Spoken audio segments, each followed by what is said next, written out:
Assalamualaikum warahmatullahi wabarakatuh.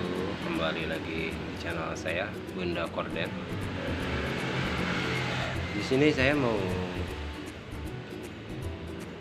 membahas bagaimana caranya memasang kaki buat batang 3 ya, batang 3. Di video sebelumnya saya pernah menjelaskan juga pemasangan kaki 2 juga sama ya, kaki 2 ya, di batang 3 juga sama. Cuman kalau yang di video sebelumnya batangnya pendek ya, kalau sekarang panjang kayak gitu. Nah, coba saya praktekin aja langsung. Yuk kita langsung aja ke TKP.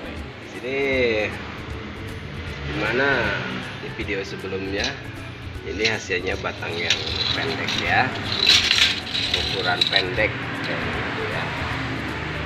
Nah, ini video sebelumnya. Nah, sekarang saya mau masang buat batang yang panjang ya.